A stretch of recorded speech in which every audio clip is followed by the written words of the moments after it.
नमस्कार, उड़ान S academy के ई लर्निंग प्लेटफॉर्म में मैं प्रदीप राव आपका स्वागत करता हूं। प्रश्नों की ओर आगे बढ़ने से पहले मैं आपको बता दूं, उड़ान एस अकेडमी आपके लिए लेकर आ रहा है राष्ट्रीय स्तर के परीक्षाओं की तैयारी कराने हेतु एक नवीन बैच। इस बैच में आपको एसएससी और रेलवे की तैयारी कराई जाएगी। इसमें महत्वपूर्ण ये रहेगा कि ये जो बैच है आपको ऑनलाइन, ऑफलाइन, ऑनलाइन में आपको लाइव वीडियो भी देखने को मिलेगा और उसका रिकॉर्डेड वीडियो भी आपको देखने को मिलेगा।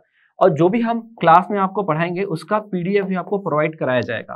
तो आपका कोई भी क्लास नहीं छूटेगा। अगर लाइव है तो लाइव में उसका रिकॉर्डिंग मिल जाएगा, लाइव क्लास के साथ साथ उसका रिकॉर्डिंग भी आपको मिल जाएगा। तो शीघ्र ये बैच अनाउंस होने वाली है, हमसे जुड़े रहें। इस बैच को ज्वाइन करने के लिए आपको शीघ्र ही सूचनाएं प्राप्त हो जाएंगे। इस वीडियो में हम देखने वाले हैं भारतीय इतिहास से बहुत ही ज्यादा महत्वपूर्ण प्रश्न। यहाँ पर मैंने कुछ टॉपिक्स लिए हैं और जैसे कि मैंने पिछले वीडियो में बताया था कि यहाँ पर कौन से टॉपिक से प्रश्न आने वाले हैं और आगे के वीडियो में भी कौन कौन से टॉपिक से प्रश्न आने वाले हैं, जिससे आप अपनी तैयारी को एक दिशा भी दे सकते हैं। आगे आने वाली वीडियो में हम क्या करेंगे, प्रश्नों के स्तर को और बढ़ा सकते हैं, जिससे ये जो वीडियो होगा और इसमें जो प्रश्न होंगे, इससे आप एक ही वीडियो से आप समग्र परीक्षाओं की तैयारी कर सकते हैं, अर्थात सीजी, व्यापम, पीएससी और जो मुख्य अभी परीक्षा है एसआई भर्ती को लेकर, उसकी भी तैयारी आप साथ में कर सकते हैं। बढ़ते हैं प्रश्न श्रृंखला की ओर और उससे पहले देख लीजिएगा कि आप हमने इस वीडियो में कहाँ के प्रश्न उठाए हैं। तो गुप्त काल, वकाटक, हर्षवर्धन काल, समकालीन, त्रिपक्षीय संघर्ष, राजपूत काल और दक्षिण भारत के प्रमुख राजवंश। पहले दूसरे क्वेश्चन की ओर बढ़ते हैं। लिखा हुआ है उदनपुरी शिक्षा केंद्र निम्न में से किस राज्य में अवस्थित है। देखिए, जो उदनपुरी विहार है उसका जो निर्माण है पाल वंश के जो शासक है उन्होंने किया था। ये जो है ये कहाँ पर है, बिहार में है। ये जो पाल वंश है ये अंतिम रूप से बौद्ध धर्म को संरक्षण करने वाला वंश है। इसमें कई महत्वपूर्ण शासक हुए, जिसमें से दो बहुत ज्यादा महत्वपूर्ण हैं, गोपाल और दूसरे हैं धर्मपाल। अगले प्रश्न की ओर बढ़ते हैं। चांदी के सिक्के जारी करने वाले प्रमुख शासक गुप्त वंश का कौन है। तो प्रमुख बोले या पहला बोले, आप याद रखिएगा इस प्रश्न का जो उत्तर है वो चंद्रगुप्त द्वितीय है। गुप्त काल में सोने के भी सिक्के प्रचलित थे और चांदी के सिक्के भी थे। चांदी के सिक्के की अगर मैं बात करूं तो ये कहलाते थे रूपक और चांदी के जो सिक्के थे वो कहलाते थे दिनार। अब अगर आपसे ये प्रश्न पूछ ले कि सोने के सिक्का चलाने वाला पहला शासक कौन था, तो चंद्रगुप्त प्रथम। और चांदी का पहला सिक्का चलाने वाला अगर पहला शासक पूछे तो चंद्रगुप्त द्वितीय। ये बहुत अच्छे से याद रखिएगा, बहुत सारे बुक्स में ये गलत दिया हुआ है। बढ़ते हैं अगले प्रश्न की ओर। लिखा हुआ है गुप्त साम्राज्य द्वारा निम्न में से किन्हें कर रहित कृषि भूमि प्रदान की जाती थी। तो ये जो भूमि होती थी जिसे अग्रहार कहा जाता था, दान में दी गई भूमि, ये जो भूमि थी अग्रहार भूमि ब्राह्मणों को दान दी जाती थी और ये कर मुक्त होती थी, किसी भी प्रकार का टैक्स नहीं लिया जाता था। तो ये इसका आंसर क्या होगा, ब्राह्मण। अगला प्रश्न लिखा हुआ है कि गुप्त साम्राज्य के पतन के विभिन्न कारण थे, निम्नलिखित कारणों में से कौन सा कारण नहीं था, ये बताना है आपको। तो देखिएगा क्या लिखा हुआ है, प्रशासन का सामंतीय ढांचा, बिल्कुल सामंतीय व्यवस्था जो सातवाहन काल में प्रारंभ हुई थी वो इस काल में जड़ कर चुकी थी, बहुत ज्यादा व्यापक हो चुकी थी और इस कारण क्या हुआ था, सामंतों के पास ज्यादा शक्ति थी राजा की अपेक्षा। इस कारण भी गुप्त साम्राज्य का पतन हुआ। दूसरा कारण क्या लिखा है, हुनों का आक्रमण। जी हाँ, बिल्कुल, जो स्कंदगुप्त है उनके समय हुनों का व्यापक आक्रमण होता है और उनसे वो जीतते भी हैं। फिर अगला लिखा हुआ है उत्तरवर्ती गुप्तों का बौद्ध धर्म, मतलब गुप्त के बाद जो है आपने देखा होगा जैसे हर्षवर्धन, उन्होंने क्या किया था, बौद्ध धर्म धारण किया था। तो ये भी एक कारण हो सकता है, क्योंकि ये जो थे अलग अलग संप्रदाय को मानना स्वीकार कर दिया था, उसमें से एक बौद्ध संप्रदाय भी है जिसको लोगों ने स्वीकार किया। इससे क्या हो जाता है, धार्मिक रूप से भी विभाजित हो जाता है साम्राज्य। और एक कारण क्या है आपका, अरब आक्रमण। तो अरब आक्रमण की अगर हम बात करें तो अरब आक्रमण होता है 712 ईस्वी में। तो ये बिल्कुल कारण नहीं है, ये बिल्कुल कारण नहीं। तो इस प्रश्न का उत्तर आप याद रखिएगा डी। अगला प्रश्न हमारे सामने लिखा हुआ है, गुप्त काल में उत्तर भारतीय व्यापार निम्नलिखित में से किस बंदरगाह से संचालित होती थी या होता था। अब देखिए, गुप्त काल की अगर बात करें तो यहाँ यूरोपीय व्यापार का पतन हो गया था। क्यों पतन हो गया था, क्योंकि यहाँ से तो आक्रमण होने लगा था हुनों का मध्य एशिया से।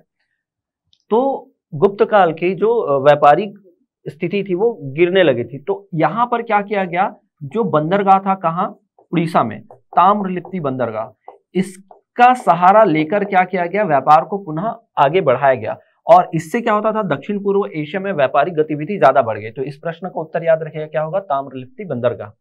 अगला प्रश्न लिखा हुआ है, किस अभिलेख से ज्ञात होता है कि स्कंदगुप्त ने हुणों को पराजित किया था। तो हुण से, खासकर इससे ना स्कंदगुप्त से संबंधित दो अभिलेख आपको याद रखना, एक तो भीतरगांव अभिलेख है और दूसरा है जूनागढ़ अभिलेख, जहां पर स्कंदगुप्त और हुणों की जानकारी मिलती है। और हुणों पर विजय प्राप्त करने का प्रॉपर जो साक्ष्य मिलता है वो कहाँ मिलता है, जूनागढ़ अभिलेख में मिलता है। तो ये जो है इस अभिलेख में जानकारी मिलती है कि स्कंदगुप्त ने किनको हराया था, हुणों को पराजित किया था। अगला प्रश्न लिखा हुआ है क्या, गुप्तकालीन भारत में महत्तर और पट्टिकल पद नाम किन के लिए प्रयुक्त होते थे। ये जो नाम है ये ग्राम मुखिया के लिए प्रयोग किए जाते थे, जो प्रशासनिक इकाई की सबसे छोटी इकाई होती थी प्रशासन की। अगला प्रश्न लिखा हुआ है क्या, लिच्छवी दोहित्र किसे कहते थे। तो समुद्रगुप्त जो थे वो लिच्छवी के उत्तराधिकारी माने जाते थे, क्योंकि इनको जो माता थी कुमार देवी वो कहाँ से बिलोंग करती थी, लिच्छवी से। तो लिच्छवी के उत्तराधिकारी होने के कारण इनको क्या बोला जाता है, लिच्छवी दोहित्र भी बोला जाता है। इनके सिक्कों पर भी लिच्छवी दोहित्र नाम मिलता है। यहाँ तक कि जो आप पढ़ते हो प्रयाग प्रशस्ति उसमें भी लिच्छवी दोहित्र का ही प्रयोग किया गया है। अगला प्रश्न है, गुप्त वंश के निम्नलिखित शासकों को क्रम से जमाएं। तो अगर देखा जाए सबसे पहले शासक कौन आते हैं, तो यहाँ पर आते हैं चंद्रगुप्त, पहले तो ये आने चाहिए। दूसरे आते हैं कौन, समुद्रगुप्त। समुद्रगुप्त के बाद शासक बनते हैं कौन, चंद्रगुप्त, मतलब चौथा पहले आना चाहिए। तो पहला मतलब 1 और 2, तो 1 और 2 कहां पर दिख रहा है, यहाँ पर, फिर यहाँ पर, ये 4, और उसके बाद कुमारगुप्त, फिर लास्ट में आता है स्कंदगुप्त। तो इसका आंसर होगा क्या, बी। अगला प्रश्न देखिएगा, गुप्त काल में वराहमिहिर ने प्रसिद्ध पुस्तक बृहद संहिता की रचना की, यह किस विषय पर आधारित है ये बताना है। तो ये जो है आपका खगोल विज्ञान पर आधारित है। तो बहुत ही महत्वपूर्ण विद्वान थे, नवरत्न में शामिल थे चंद्रगुप्त द्वितीय के, याद रखिएगा, पूछा जाता है। अगला प्रश्न आपके सामने लिखा है, निम्नलिखित में से किस गुप्त राजा का एक अन्य नाम क्या था, देवगुप्त था। तो देवगुप्त जो था वो नाम था किनका, चंद्रगुप्त द्वितीय विक्रमादित्य का। हालांकि इनके और भी नाम थे, सबके नाम में देव लिखा था, देवश्री बोला जाता था इन्हें, देवगुप्त बोला जाता था इन्हें, इसके अलावा देवराज भी इनका एक नाम था। अगर बात की जाए देव राय किसका नाम था, तो स्कंदगुप्त को पुकारा जाता था देवराय के नाम से। तो ये प्रश्न अगली बार के लिए आप याद रखें, क्या प्रश्न पूछा है और किसका नाम आपको लेना है। अगला प्रश्न देखिएगा, समुद्रगुप्त के कांची का राजा, समुद्रगुप्त के समय कांची का राजा कौन था। तो इसकी जो जानकारी है वो प्रयाग प्रशस्ति से मिलती है। जब समुद्रगुप्त अपने दक्षिण अभियान में होते हैं और शासकों को पराजित करते हुए दक्षिण भारत की ओर बढ़ते हैं, तो अंत में पहुंचते हैं कहाँ, तमिलनाडु। और तमिलनाडु में सर होते हैं कौन, मदुरै। तमिलनाडु में जो एक वंश होता है पल्लव वंश, उसके शासक होते हैं कौन, विष्णुगुप्त। तो ये याद रखिएगा। आगे देखते हैं क्या, निम्नलिखित में से किस अभिलेख से प्रकट होता है कि प्राचीन श्रेणियां बैंक का भी काम करती थी। तो ये जो कुमारगुप्त का आप क्या पढ़ेंगे, कुमारगुप्त, तो इनका है मंदसौर अभिलेख। एक प्रकार का जो श्रेणियां हैं, एक प्रकार के क्या होते थे, व्यापारियों के समूह होते थे, व्यापारियों को कहा जाता था। ये व्यापारी क्या करते थे, दूसरों से पैसा रखते थे, उनको ब्याज भी देते थे, इस प्रकार की कार्यों का संचालन करते थे। तो ये याद रखिएगा कहाँ मिलता है, मंदसौर अभिलेख में। आगे देखते हैं, निम्नलिखित कथनों पर ध्यानपूर्वक पढ़िए। लिखा हुआ है क्या, गुप्त सम्राट स्वयं के लिए दैवीय अधिकारों का दावा करते थे। इसी को बोलते हैं क्या, राजत्व का दैवीय सिद्धांत, राजत्व का दैवीय सिद्धांत। तो ये बिल्कुल था। यहाँ पर क्या था, उनका प्रशासन केंद्रीकृत था, नहीं केंद्रीकृत नहीं था, विकेंद्रीकरण की ओर बढ़ रहा था। तो विकेंद्रीकृत था, कैसे बोल सकते हैं ये, क्योंकि यहाँ पर सामंतों की नियुक्ति हो गई थी और राजा अपनी शक्तियां, मतलब राजा के बिहाफ में सामंत अपनी शक्ति का प्रयोग करते थे। तो ये दूसरा गलत हो जाएगा। उन्होंने भूमिदान की परंपरा को विस्तारित किया, बिल्कुल सातवाहनों के द्वारा प्रारंभ किया गया अग्रहार इस काल में क्या हो गया, और विस्तार हो गया। क्या बोलते हैं भूमिदान को, अग्रहार।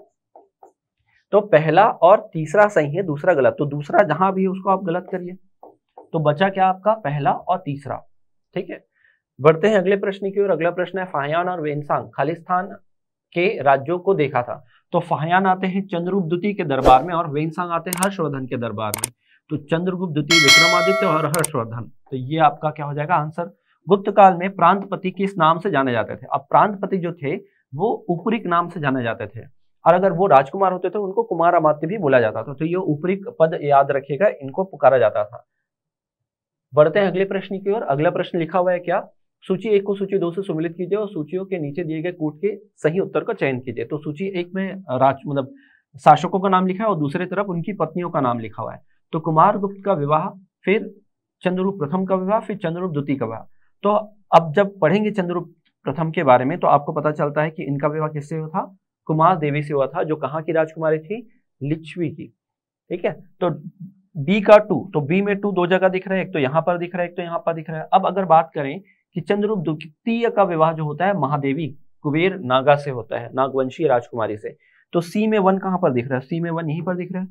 तो इसका मतलब जो है कुमार गुप्त प्रथम का जो विवाह होता है अनंत देवी से होता है, जो कादम्बन वंश की राजकुमारी होती है। तो ये आपका आंसर क्या हो जाएगा? इसमें सी हो जाएगा। आगे बढ़ते हैं, लिखा हुआ है क्या? गुप्त शासन के दौरान निम्नलिखित में से ऐसा व्यक्ति कौन था जो एक महान खगोल वैज्ञानी और गणितज्ञ था? अगर मान लो खगोल वैज्ञानी आता, केवल इतना ही लिखा होता, तो हम क्या लिख सकते थे? वराहमिहिर, या डिबेट कर सकते थे कि वराहमिहिर आएगा कि आर्यभट्ट आएगा। लेकिन यहां पर क्या लिखा हुआ है? गणितज्ञ। तो इसका आंसर आप सीधा सीधा लीजिएगा आर्यभट्ट। अगला प्रश्न है, दिल्ली के मेहरौली के कुव्वत इस्लाम मस्जिद के प्रांगण में या कहें कुतुब परिषद में स्थित प्रसिद्ध जो लौह स्तंभ है वो किसकी स्मृति में? तो उसमें एक राजा का उल्लेख होता है, राजा का नाम है चंद्र। तो इसकी तुलना जो है किससे की जाती है? चंद्र राजा और किसी को नहीं, चंद्रगुप्त द्वितीय विक्रमादित्य को कहा जा रहा है, ऐसा माना जाता है। बढ़ते हैं अगले प्रश्न की ओर। अगला प्रश्न हमारे सामने है, निम्नलिखित में से किसने बोधगया में सिहली भिक्षुओं के लिए विहार बनाने की अनुमति दी थी? तो यदि आप पढ़ें गुप्त काल में और समुद्रगुप्त का समय पढ़ें तो आपको पता चलता है कि एक राजा थे श्रीलंका के, उन्होंने समुद्रगुप्त से अनुमति मांगी थी कि मैं बोधगया में मंदिर और विहार बनवाता हूं। तो ये जो है इसका आंसर क्या आएगा? समुद्रगुप्त आएगा। फिर देखिए गुप्त युग में भू राजस्व की दर क्या थी? तो प्राचीन भारत की अगर बात करें गुप्त काल के साथ साथ प्राचीन भारत में 1/6 मतलब कुल उपज का कितना 1/6 भाग जो होता था वो क्या लिया जाता था? राजस्व के रूप में वसूल किया जाता था। बढ़ते हैं अगले प्रश्न की ओर। अगला प्रश्न है, गुप्त एवं शक संवतों के बीच में लगभग कितना अंतर है? अगर आप टाइमलाइन पढ़ें और आप देखें, जो शक संवत है वो 78 के आसपास आता है और गुप्त संवत जो है लगभग 319 या 320 के आसपास रहता है। तो आप देखिएगा इसमें कितना अंतर है, कितना अंतर है। तो मैं 320 उठा के देख लेता हूं क्योंकि वहां पर पूछा है लगभग और अंतर जो है बहुत ज्यादा है। तो आप देख लो 320 से माइनस कर दो आपके तो 78 को, मतलब यहां से यहां तक का डिफरेंस देखना है ना। तो यहाँ क्या हो जाएगा 2, यहाँ पर हो जाएगा आपका 4 और यहाँ पर हो जाएगा 2, मतलब 242 वर्ष का क्या है दोनों में अंतर है। तो ये आपका कितना हो जाएगा 242। फिर वही भाग और बलि क्या थे? तो ये क्या थे? राजस्व के स्रोत थे। भाग भू राजस्व होता था, बलि एक प्रकार का धार्मिक कर में परिवर्तित हो गया। अगर बात करें इसका उल्लेख सर्वप्रथम कहाँ है तो ऋग्वेद में आपको इसका उल्लेख मिलता है। बढ़ते अगले प्रश्न की ओर। अगला प्रश्न लिखा हुआ है क्या, निम्नलिखित में से किस काल में स्त्रियों की पुरुषों से बराबरी की जाती थी? एकमात्र काल ऐसा है कौन सा? गुप्त काल, जहां पर सारे अधिकार जो पुरुषों को दिए जाते थे वही अधिकार स्त्रियों को भी मिलते थे। फिर देखते हैं गुप्त काल या गुप्त स्वर्ण और रजत के सिक्के मूलतः निम्नलिखित के सिक्कों पर आधारित है। तो यहाँ पर ये बोला जा रहा है कि गुप्त शासकों ने जो सिक्के चलाए थे, सोने और चांदी के जो सिक्के चलाए थे, वो निम्न में से किससे प्रभावित थे? किस राजवंश से प्रभावित थे या किस वंश से प्रभावित थे? तो इसका याद रखिएगा, जो सोने के सिक्के थे वो किससे? कुषाणों से प्रभावित है, और जो चांदी के सिक्के थे वो किससे प्रभावित थे? क्षत्रप से प्रभावित थे। ये याद रखिएगा, इनसे प्रभावित होकर ही गुप्त शासकों ने अपने सोने और चांदी के सिक्के बनाए थे। अगला प्रश्न हमारे सामने लिखा है, अधोलिखित में से गुप्तकालीन स्वर्ण मुद्रा। तो हमने इसका प्रश्न पहले ही पढ़ा है, दिनार कहलाता था। थोड़े 1-2 क्वेश्चन पहले हमने ये देखा है। फिर अगला देखिएगा, गुप्तकालीन समाज में हास के कारण क्या थे? तो समाज में हास का कारण क्या था? क्योंकि आर्थिक अवनति प्रारंभ हो गई थी। मैंने क्या बताया था आपको कि कैसे आर्थिक अवनति हुई थी? क्योंकि यहां से इस वाले रीजन से क्या होने लगा था? हुणों का आक्रमण होने लगा था और धीरे धीरे भारत में जो आर्थिक स्थिति है वो कमजोर होने लगी थी। अब जहां आर्थिक स्थिति खराब होती वहां पर सामाजिक स्थिति भी क्या हो जाती? खराब हो जाती है। जैसे कि आपने देखा कहां? श्रीलंका में। श्रीलंका की आर्थिक स्थिति खराब हुई और वहां पर जो भी सामाजिक नियम होते थे सब खत्म हो गए। तो ये याद रखेगा। अगले प्रश्न की ओर बढ़ते हैं। अगला प्रश्न, प्राचीनतम तमिल देवता मुरुगन किस देवता या वैदिक देवता के सदृश्य है? कहा जाता है कि शंकर जी के जो बड़े पुत्र हैं मुरुगन, या जिनको हम कार्तिकेय नाम से जानते हैं, उनको दक्षिण भारत भेजा जाता है दक्षिण भारत की स्थिति संभालने के लिए। तो दक्षिण भारत में मुरुगन, स्कंद और कार्तिकेय ये तीनों नाम से प्रचलित हुए। तो ये याद रखिएगा, कार्तिकेय या स्कंद इनको पुकारा जाता है। तमिल काव्य का ओडिसी, तो ये बोला जाता है मणि मेखले नामक ग्रंथ को कहा जाता है तमिल साहित्य का ओडिसी। अगले प्रश्न की ओर बढ़ते हैं। क्या लिखा है? तमिल का गौरव ग्रंथ जीवक चिंतामणि किससे संबंधित है? तो ये है ऑप्शन जैन, बौद्ध, हिंदू और ईसाई। तो ये संबंधित किससे? जैन धर्म से संबंधित है। फिर बात करते हैं अगले प्रश्न की। लिखा हुआ है, किस ऋषि के बारे में कहा जाता है कि उन्होंने दक्षिण भारत का आर्यकरण किया है और उन्हें आर्य बनाया? तो ये प्रश्न जो है ऐसा भी पूछा जाता है कि किस विद्वान या किस महापुरुष ने क्या किया है, वैदिक धर्म को उत्तर भारत से दक्षिण भारत लाया है। तो ये एकमात्र है कौन, अगस्त्य ऋषि को। ये क्या होते हैं, जो प्रथम सम्मेलन होता है तमिल सम्मेलन, उसके अध्यक्ष भी बनते हैं और यहाँ तक इन्होंने अगस्त्यम ग्रंथ की रचना भी की थी इस दौरान। अगला प्रश्न लिखिएगा, लालचेर नाम से प्रसिद्ध वह चेर शासक कौन था जिसने कणगी और पत्नी संप्रदाय या निर्माण मंदिर का क्या किया था, निर्माण किया था और पत्नी संप्रदाय का भी संचालन किया था। तो ये है शेनगुट्टुवन। एक ही नाम बहुत अच्छे से याद रखिएगा, ये क्वेश्चन हो सकता है आगे आने वाले समय में आपको पूछे। फिर निम्नलिखित में से या निम्नलिखित में कौन संगम युगीन व्याकरण रचना सर्वाधिक क्या है, महत्वपूर्ण मानी गई है। तो ये है तोल्कापियर के द्वारा लिखित तोल्कापियम। तो ये इंपॉर्टेंट ग्रंथ है, याद रखिएगा। ठीक है, अगला प्रश्न हमारे सामने है, किस संगम युगीन राज्य के संरक्षण में तीनों संगम का आयोजन हुआ। तो ये प्रश्न आसान है, मैं चाहूंगा इसका आप उत्तर हमें कमेंट बॉक्स में दें। आसान है, अगर आपका आंसर देना है, आपको आंसर देना है, तो जैसे मैं अगर बोलूं कि इसका आंसर बी है, तो आप बिल्कुल यहाँ पर लिखें चेर या पल्लव या जो भी आपका आंसर हो। मैं अभी यहाँ पर बताऊंगा नहीं, आप कमेंट बॉक्स में बताइएगा। तिरुवल्लुवर की रचना कुरल या मुप्पाल को कहा जाता है। तो ये जो ग्रंथ है तिरुवल्लुवर द्वारा जो लिखित है कुरल, इसको बोला जाता है तमिल भूमि का बाइबल। ऐसे ही प्रश्न पूछे जाते हैं दक्षिण भारतीय इतिहास से, तो इंपॉर्टेंट है, ध्यान रखिएगा।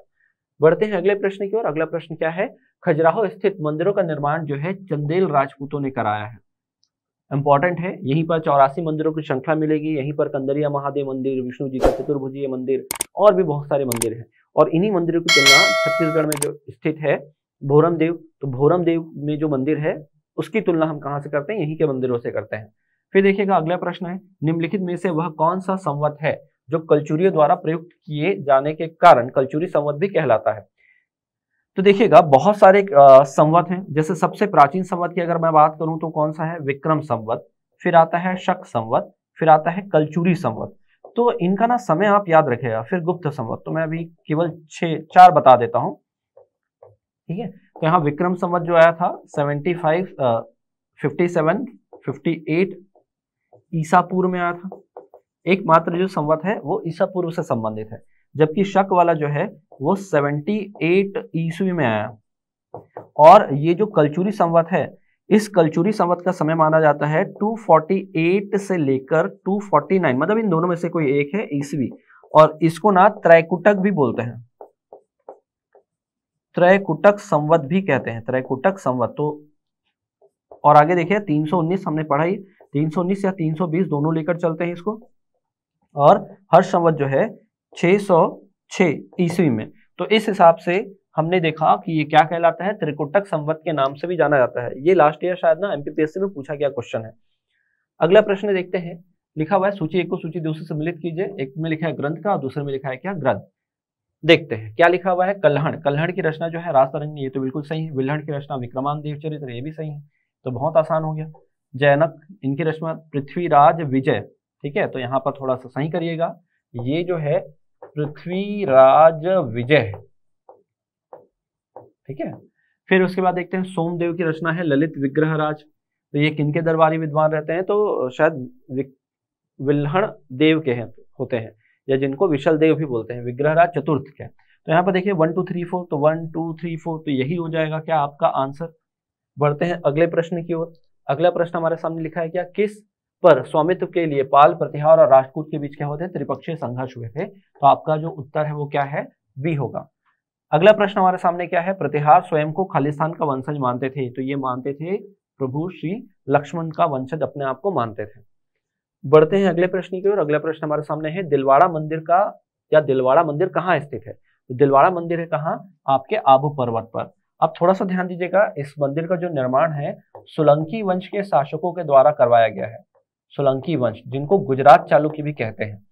इसमें एक शासक होते हैं भीम प्रथम, तो भीम प्रथम के सेनापति होते हैं विमल शाह, और विमल शाह के जो सामंत होते हैं वास्तुपाल और तेजपाल, वो सब मिलकर क्या करते हैं, अपना योगदान देते हैं और दिलवाड़ा जैन मंदिर का निर्माण कराते हैं। फिर अगला प्रश्न है, सोमनाथ मंदिर पर 1025 में महमूद गजनवी के आक्रमण के समय गुजरात का शासक कौन था। तो मैंने अभी बताया था भीम प्रथम, तो यही है भीम प्रथम। इस मंदिर में जब आक्रमण हुआ था गजनवी का, तब यहाँ पर वो क्या थे, शासक थे। बढ़ते हैं अगले प्रश्न की ओर। अगला प्रश्न हमारे सामने क्या लिखा हुआ है, हरिकेली नाटक के रचनाकार कौन है। हरिकेली जो है एक संस्कृत नाटक है जिसकी रचना जो है चौहान वंश के प्रसिद्ध शासक विग्रहराज चतुर्थ या विशल देव के द्वारा लिखी गई है। यह नाटक के कुछ दृश्य जो है अजमेर में स्थित इन्होंने अपने संस्कृत महाविद्यालय में भी कराया था, जो बाद में क्या बन जाता है, 2.5 दिन का झोपड़ा, किनके द्वारा, कुतुबुद्दीन ऐबक के द्वारा। तो ये याद रखिएगा। अगला प्रश्न है, निम्नलिखित में से किसके शासनकाल में वेनसांग ने पल्लवों की राजधानी कांचीपुरम का भ्रमण किया था। तो वो एकमात्र प्रसिद्ध शासक कौन है, तो नरसिंह वर्मन प्रथम। इनके दौरान ही क्या हुआ था, वेनसांग ने कहा दक्षिण भारत की भ्रमण किया था, मतलब दक्षिण भारत गए थे, कहाँ, कांचीपुरम में। बढ़ते हैं अगले प्रश्न की ओर। अगला प्रश्न है, मत विलास प्रहसन के लेखक कौन थे या कौन था। तो ये जो बुक है इसमें ना उपहास किया गया है कि इनका बौद्ध भिक्षुओं का मजाक उड़ाया गया है। और ये जो बुक है, ये पुस्तक है, ये लिखा है कि इनके द्वारा महेंद्र वर्मन, जो कौन से वंश के हैं, पल्लव वंश के, महेंद्र वर्मन प्रथम। इस कारण उनको मत विलास भी उनकी उपाधि पड़ती है। अगले प्रश्न की ओर बढ़ते हैं। लिखा हुआ है, तंजौर का वृद्धेश्वर मंदिर का निर्माण किसने बनवाया था या किसने करवाया था। तो ये है राजा राज चोल प्रथम, बहुत इंपॉर्टेंट शासक है और बहुत इंपॉर्टेंट मंदिर है। ये जो प्रश्न है, हो सकता है आपको ऑब्जेक्ट और भी किसी ना किसी एग्जाम में, रेलवे के एग्जाम में खासकर ऐसे ही प्रश्न पूछा जाता है। बढ़ते हैं अगले प्रश्न की ओर। अगला प्रश्न लिखा हुआ है क्या, मंडलम नाडु कुर्रम नामक प्रशासनिक इकाइयां निम्न में से किस साम्राज्य की विशेषता है। तो ये जो विशेषता है किस साम्राज्य की है, चोल वंश की। तो ये इंपॉर्टेंट क्वेश्चन है। अगला प्रश्न हमारे सामने क्या है कि हर्षवर्धन की बहन राष्ट्रीय का विवाह किसके साथ हुआ था। तो हर्षवर्धन के जो विवाह है वो मौखरी नरेश ग्रहवर्मन या ग्रहवर्मा से हुआ था। मौखरी नरेश या मौखरी वंश से ही संबंधित एक राजकुमारी थी जिनका विवाह कहाँ हुआ था, पांडु वंश में हुआ था, जिन्हें हम वाष्टा देवी के नाम से जानते हैं। इन्हीं के पुत्र कौन थे, तो महाशिवगुप्त बाला अर्जुन थे। तो यहाँ पर आंसर आप याद रखेगा, मौखरी नरेश ग्रहवर्मन से हर्षवर्धन की बहन का विवाह हुआ था। अगले प्रश्न की ओर बढ़ते हैं। नागानंद का रचनाकार कौन था। तो नागानंद, रत्नावली और प्रियदर्शिका, तीनों नाटकों के रचनाकार जो हैं हर्षवर्धन थे। अंतिम प्रश्न की ओर बढ़ते हैं। अंतिम प्रश्न लिखा हुआ है क्या, सम्राट हर्षवर्धन ने 2 महान धार्मिक सम्मेलनों का आयोजन किया था, कहाँ किया था ये बताना है। तो प्रयाग, थानेश्वर, वल्लभी। प्रयाग तो है एक, थानेश्वर वल्लभी तो नहीं, तो ये है कन्नौज और कहाँ, प्रयाग में। ये 2 जगह इन्होंने क्या किया था, धर्म सभा का आयोजन कराया था। ये जो प्रश्न है, ये जो स्तर है, मैंने आप पहले ही बोल दिया था कि यहाँ पर प्रश्नों के जो स्तर है वो थोड़े कम के हैं। अगले वाले वीडियो में हम क्या करेंगे, प्रश्नों का स्तर ऐसे रखेंगे जिससे आप सभी एग्जाम की तैयारी जो है साथ साथ कर पाए। तो अगले वीडियो में हम कौन से टॉपिक को प्रिपेयर करेंगे वो देख लीजिएगा, इतना आपको ये पढ़ना रहेगा।